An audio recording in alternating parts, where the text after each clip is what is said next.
पंचतंत्र की दूसरी कहानी सियार और ढोल। एक बार एक जंगल के निकट दो राजाओं के बीच घोर युद्ध हुआ।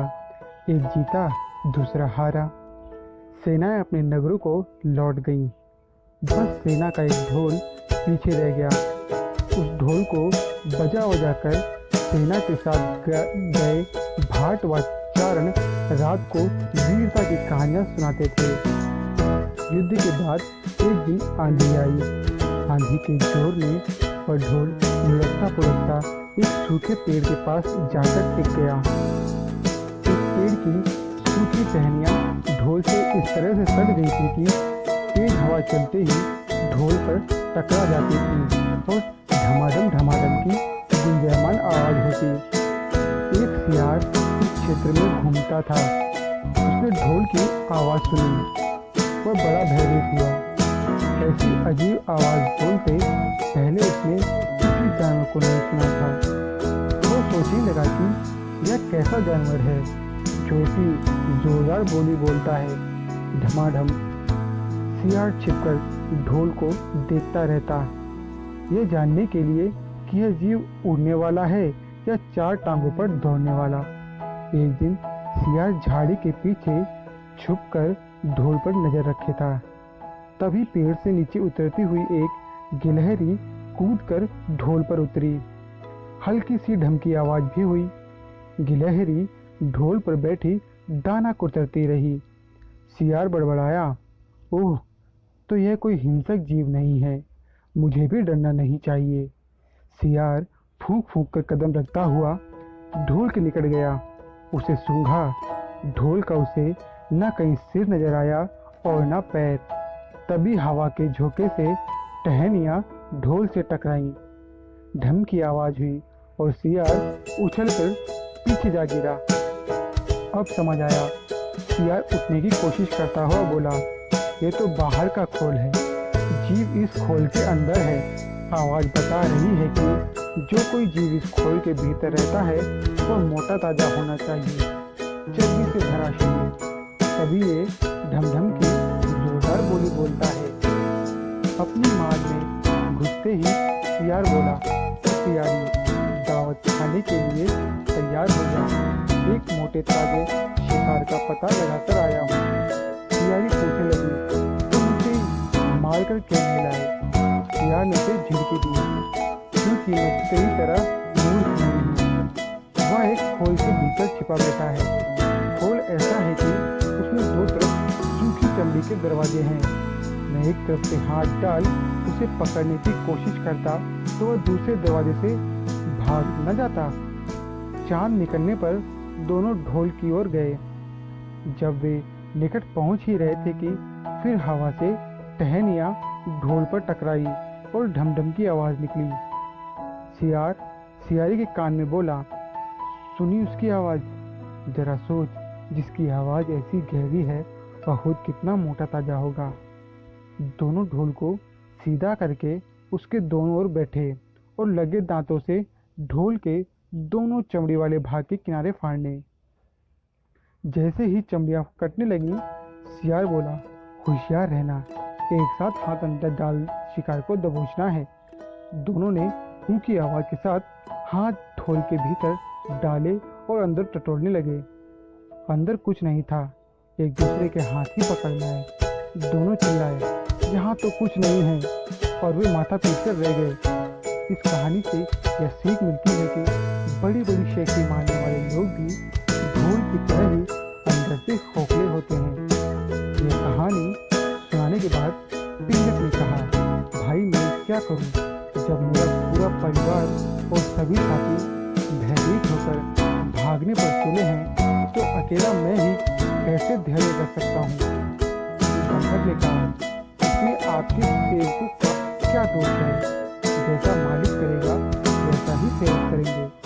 तो भी आप तब तक यहाँ ठहरिए जब तक मैं उस आवाज के विषय में ठीक पता न लगा लूँ। पंडित ने आश्चर्य से पूछा, क्या तुम वास्तव में वहाँ जाने की सोच रहे हो?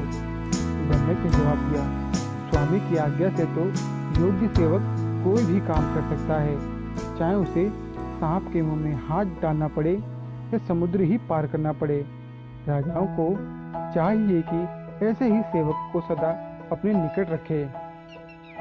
पिंगलक ने कहा, अगर ऐसी बात है तो जाओ, भद्र तुम्हारा मार्ग कल मंगलमय हो। दमनक उसको प्रणाम करके आवाज की दिशा में चल पड़ा। पिंगलक को पछतावा होने लगा कि मैंने बेकार ही दमनक की बातों में आकर उसे अपने मन का भेद बता दिया। उसका क्या विश्वास, पहले मंत्री का पद छिन जाने के कारण वह खिन्न तो है ही, बदला लेने के लिए यह भी तो हो सकता है कि दमनक लालच में आकर शत्रु से मिल जाए और बाद में घात लगाकर मुझको ही मरवा दे। खैर, अब तो एक ही रास्ता है कि कहीं दूसरी जगह छिपकर दमनक के आने की राह देखी जाए। उधर दमनक खोजते खोजते संजीव के पास पहुंचा तो उसी खुशी का ठिकाना न रहा। जिसके डर से सिंह की जान निकल रही थी, वह यह मामूली सा बैल है। दमनक इस स्थिति से लाभ उठाने की सोचने लगा। अब तो इस बैल की संधि या विग्रह कुछ भी करके पिंगलक को शहर से अपने किया जा सकता है। यही सोचता सोचता हुआ लौट कर पिंगलक के पास पहुंचा। पिंगलक उसे आते देखकर संभल कर बैठ गया। दमनक ने पिंगलक को प्रणाम किया। पिंगलक ने पूछा, तुमने उस भयंकर प्राणी को देखा क्या? दमनक ने कहा, आपकी कृपा से मुझे देख आया हूँ। पिंगलक को आश्चर्य हुआ, सच में? पिंगलक ने अपनी जेब मिटाने के लिए कहा, तो फिर उस बलवान जंतु ने तुम्हें छोड़ कैसे दिया? शायद उसने इसलिए तुमको छोड़ दिया होगा कि बलशाली लोग अपने समान बल वाले से ही बैरिया मित्रता करते हैं। कहाँ वह महाबली और कहाँ तुम जैसा तुच्छ विनम्र प्राणी। दमनक ने मन का क्षोभ छिपाकर कहा, ऐसा ही सही, वह सचमुच महान है, बलशाली है और मैं एकदम शुद्र दीन प्राणी हूँ। तो भी यदि आप कहें तो मैं उसे भी लाकर आपकी सेवा में लगा सकता हूँ। पिंगलक ने चकित होकर कहा, सच कहते हो? ऐसा संभव है? दमनक ने बोला, बुद्धि के लिए कुछ भी असंभव नहीं। तब पिंगलक ने कहा, अगर ऐसी बात है तो मैं आज से ही तुमको अपना मंत्री नियुक्त करता हूँ। तुम्हें प्रजा पर दया और दंड के अधिकार देता हूँ। पद और अधिकार पाकर प्रसन्न दमनक बड़ी शान से चलता हुआ संजीवक के पास पहुंचा और घुर्राकर बोला, ओरे दुष्ट बैल, इधर आ, मेरे स्वामी पिंगलक तुझे बुला रहे हैं। इस प्रकार निशंस होकर डकराने जगने की तुझे हिम्मत कैसे हुई? संजीवक ने पूछा, यह पिंगलक कौन है भाई? दमनक ने जवाब दिया, अरे तू क्या वनराज सिंह पिंगलक को नहीं जानता? अभी तुझे पता चल जाएगा। वह देख, सरगत के पेड़ नीचे अपने परिवार के साथ जो सिंह बैठा है वही हमारे स्वामी पिंगलक है। सुनकर संजीवक की कभी छूट गई और सादर से बोला, भाई तुम तो सदुच जान लगते हो, अपने स्वामी से मुझे माफ करवा दो तो मैं अभी तुम्हारे साथ चलता हूँ। दमनक ने कहा, बात तो ठीक है तुम्हारी, अच्छा ठहरो, मैं भी स्वामी से पूछ कर आता हूँ। वह पिंगलक के पास जाकर बोला, स्वामी वो कोई मामूली जंतु नहीं है, और तो भगवान शंकर का वाहन वृषभ है। मेरे पूछने पर उसने बताया कि भगवान शंकर के आदेश से वह नित्य यहाँ आकर यमुना तट पर हरी हरी घास चरता है और इस वन में घूमा करता है। पिंगलक भयभीत होकर बोला, यह सच ही होगा, क्योंकि भगवान की कृपा के बिना घास चरने वाला यह प्राणी सर्पों से भरे वन में इस तरह डकराता हुआ निर्भय विचरण नहीं कर सकता। खैर ये बता कि वह अब क्या कहता है? दमनक बोला, मैंने उसे कह दिया है कि यह वन भगवती दुर्गा के वाहन मेरे स्वामी पिंगलक सिंह के अधिकार में है, इसलिए उनके पास चलकर भाईचारे के साथ रहते हुए इस वन में सुख से चरो। मेरी बात सुनकर उसने आपसे मित्रता की याचना की है। पिंगलक बहुत खुश हुआ। वह प्रशंसा करते हुए बोला, मंत्रीवर तुम धन्य हो, मैंने उसको आवेदन दिया, लेकिन तुम मुझे भी उसे आवेदन दिलवाकर मेरे पास ले आओ।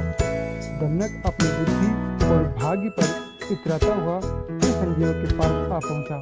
बोला, मित्र, मेरे सामने तुमको अभयदा दे दिया है, अब तुम निर्णय होकर मेरे साथ चलो, किंतु याद रहे कि राजा का साथ और कृपा पाने के बाद भी तुम हमसे उचित व्यवहार ही करना। कहीं घमंड में आकर मेमना आचरण न कर बैठना। मैं समय अनुकूल ही शासन करूंगा। मंत्री के पद पर तुम्हारे रहने से हम दोनों को राज्य का सुख मिलेगा। जो व्यक्ति अहंकार के कारण उत्तम, मध्यम और अध्यम व्यक्ति का उचित सम्मान नहीं करते, वही राजा का सम्मान पाने के बाद भी कंचुल की तरह दुख भोगते हैं। संजीव ने पूछा, ये दंतिल कौन था? दमनक ने संजीव को बाद में दंतिल की कथा सुनाई। वो कथा हम अगले वीडियो में सुनेंगे। तब तक के लिए कहानी अगर पसंद आई हो तो लाइक और सब्सक्राइब जरूर करें। धन्यवाद।